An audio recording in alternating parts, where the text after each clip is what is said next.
lên xuống như vậy. Is it Cisco? No, it's not Cisco. It's a small startup. Quá đẹp luôn. Yes, it's for hotels. They make software for hotels. There's many in Thailand, so they have what they try to sell for. Đi cái thứ này cấm. Software you can call. Chị bỏ ra, anh mặc bỏ ra không? Tại vì thầy nó You, bảo. how come you came here and forgot? Huh? Why did you come here? Why not decide to go on tours? Chị bay, máy tập xong thì ở đây. In Singapore, nothing, not many tours. You have city tours, you go around city and Fujitsu. Không biết gì nữa. Just got tám. I would love to know maybe more time. So I think when I master globally tools and tools, what I would like to go back to my hometown to learn about Mekong Delta. But I want to take it to absolutely not. I would like to work abroad. Yeah, I just want to make experience. But they don't pay well for Vietnamese. Có được. Is it easy to go to for Vietnamese? It's It's easy that Vietnamese like from Malaysia or but they don't pay well. They pay like $700 in Malaysia. Luôn á. If compared to here now, it's quite equal. I mean the same amount that I earn here, but the living cost in Malaysia more higher than here. Lên bóc một cái nha. Đó mấy bài. Đó lên. so clear. The water is really nice. It's clean. The resort, Nó phải tính cái độ lên xuống chứ nó có giống như mình về rồi kéo It's Saudi, kéo it can be very dirty. kéo chị cái cũng no, kéo actually, kéo đã là nó kéo workers in many resorts there, they clean mỗi cái chạm every cứ quay day. It's not worse like, of course, it's not nice like before, like 1 year ago. So it's like a paradise. But now it's worse. I still keep pictures last year, and I compare now and last cái year. bu ly nó kéo cái dây nó nằm trong bu ly cái nó kéo một dây lớn It was better last year. Yeah. And maybe it's just because of the weather now. It's maybe windy. cái giọng như là So you like to work with ăn không mà ngồi ngoài không phải gắn English hàng speakers a lot. Yep. không I tới can't recognize your accent. nó chạy lẹ lắm đó Yeah, I guess it's very good. chạy lẹ đó With lots of Americans. Yeah. I guess. quá Last. You have a connection. thì với số là chúng dẫn rồi hai vợ chồng con gái tôi đi chơi đi chơi rồi dẫn để với mấy chục cái nghe Because là I lived in với số cũng là California for a couple of years. For 4 years. Yeah, 4 years. two. So I worked for a company in the US. And then went back to nếu người ta không qua chơi đó giờ mà tối tối qua đó giật chừng rồi lại cái tụi nướng nhà ở ngoài đây giống như đó đi một mẹo Or like one person from the country. Ronaldo also có nhà like one Yeah, Cristiano Ronaldo, who keep the most spot in the world in nhà all đây this mua hết cốt Yeah. không đâu It's mà really nhà intense. So it's like in general. mỗi tỉnh này I thought he's friendly.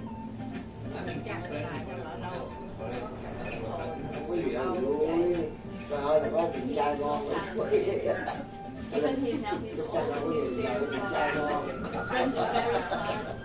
hỏi lên rồi cơm canh không có gì đâu á. Yeah, Cơm canh không có gì, chỉ có cơm chai. Cà mau có gì đâu, cũng không có gì luôn.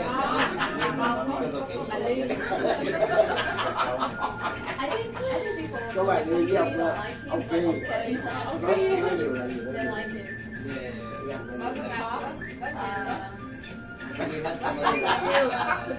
Hết cái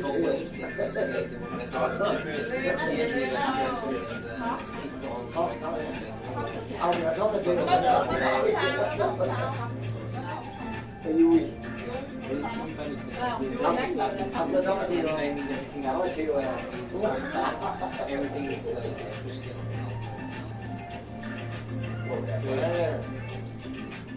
Like the airport now,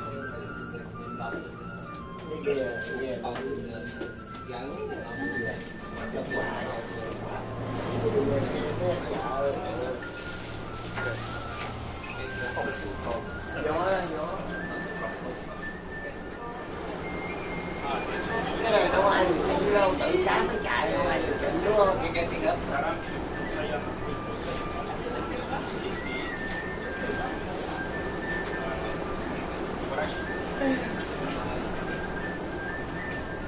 Còn đồ tài sự về đó. Hả? Còn đồ cái xe sáng nó ăn nó chặt gì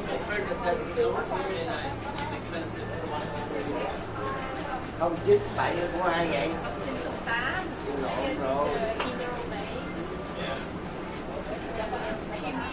không 8 33 Ba, bốn, ba, một không ai. 012 Oh my god, Cabaret. đó quá Bây giờ nó biết kẹt chậm rồi nó bảo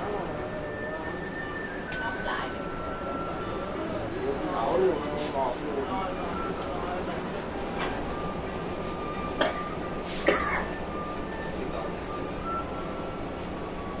Giờ đi nghe ra rồi hiểu nghiệm của mẹ rồi gió nữa.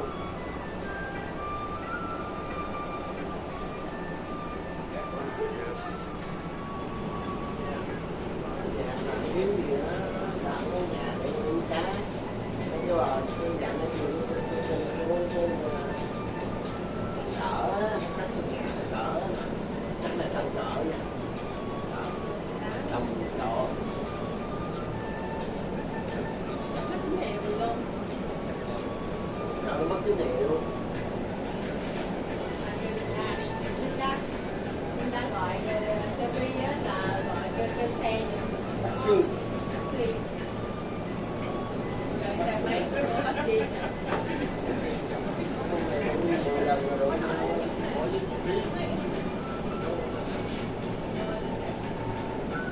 Đã đi sạc ở nhà ông sạc lên là đã đi chắc nó hết tại sạc chứ rồi một bạn tranh thủ tối phải sạc rồi vì nó còn pin nhiều quá sạc nó sẽ chai pin rồi mình phải sạc cho hết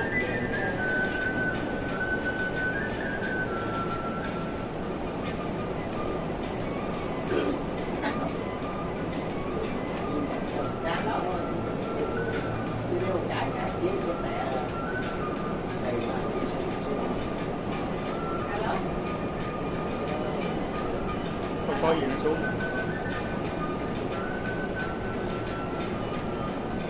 alo không được mình ra rồi mức sống. Đây là mức sống của mình, nó có cái hộp nào điện thoại đâu có. nãy tôi đi nó mới gọi chơi đó nó nhắn Trong gọi kia nó là nó nhăn nhó với mình đó chứ ngồi trên ly bây giờ nói là kêu Vi kêu xe giùm đi xe taxi đi taxi mẹ hết đi rồi mẹ người ta kiếm qua ít kêu nó là nó còn nhăn nhó mình nó nói sao mẹ không kêu Vi kêu Vi đi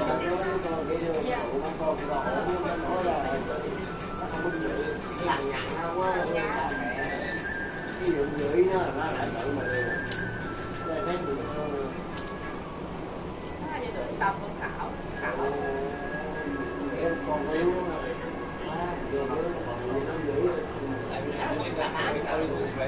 far away, it's like imagine it like from far away to Chile. Lên thoát luôn, thoát From far away. không có đẹp ơi dưới bay nó thoát. No, just get planets. Sao? Now also Cái that này mở xong mới mở. like the wind from far away is Nhưng bên này giờ nói cho Linda để biết đi. Guys.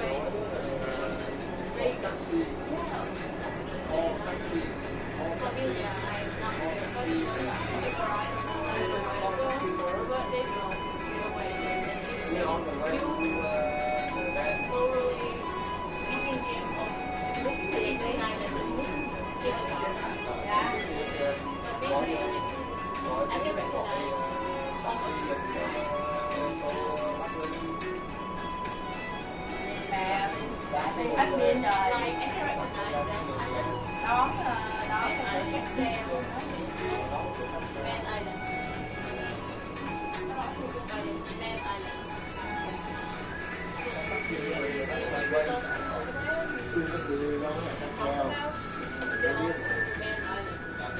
Để còn chút xíu pin là lên cái gọi.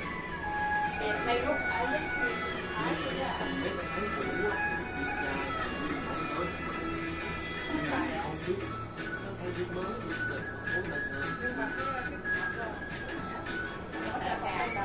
Còn ý là cái đi nó sống. Em nghe bảo nó xoay cái số để vô là cái máy thôi. Thầy có vô 2-3 máy Đây rồi. mà sáng nào qua quá mãi nó xài hôn mới không được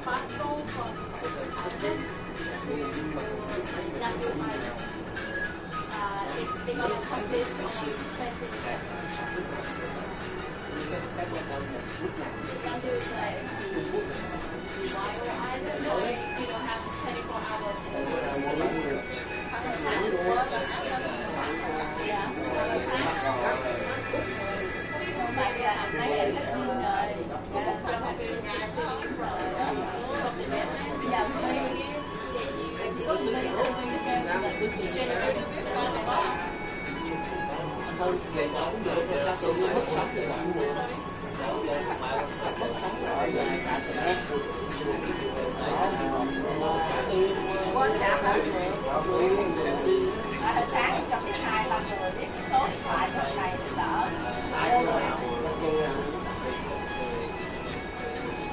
Đọc thì nó không biết nữa. Giờ có ai có biết sao? Người ta nhắn là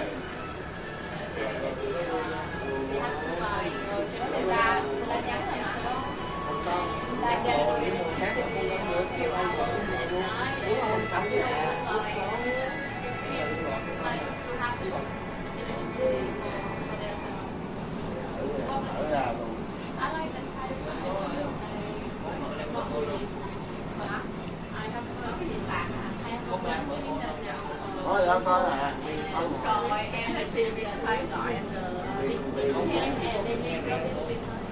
đấy là hết pin rồi.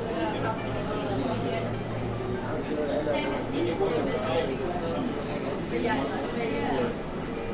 I think that em phải là gọi máy gọi là anh đi cha.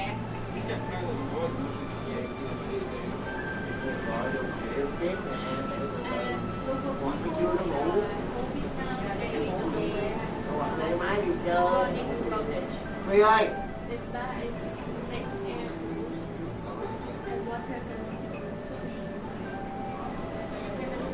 Unlike any resource, they have like their own cào á label, lắm thôi and water consumption they lead to the ocean.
không liên lạc được nè.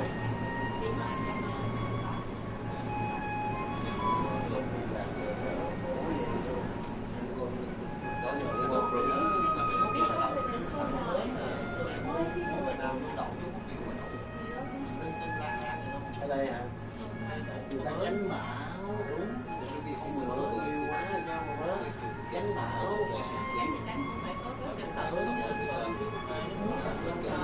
Cả nhà viết gì cũng đậu vậy.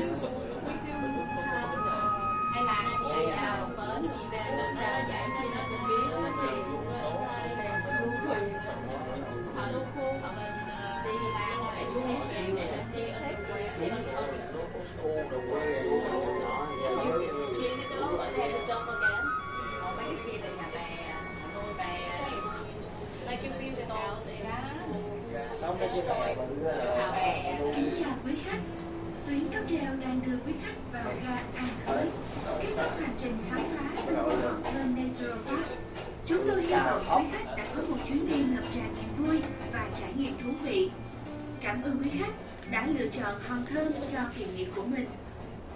Để biết thêm thông tin về khu du lịch, quý khách vui lòng truy cập website honthom.sunworld.vn và kênh Facebook Sunworld Hòn Thơm Natural Park.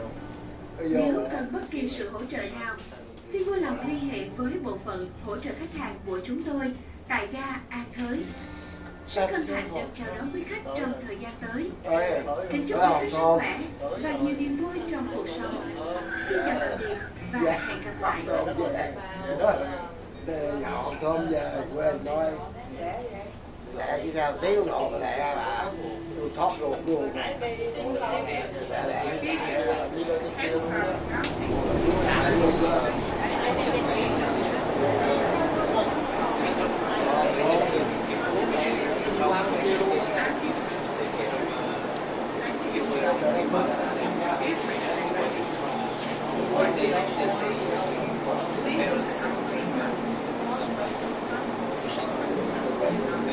Thank you.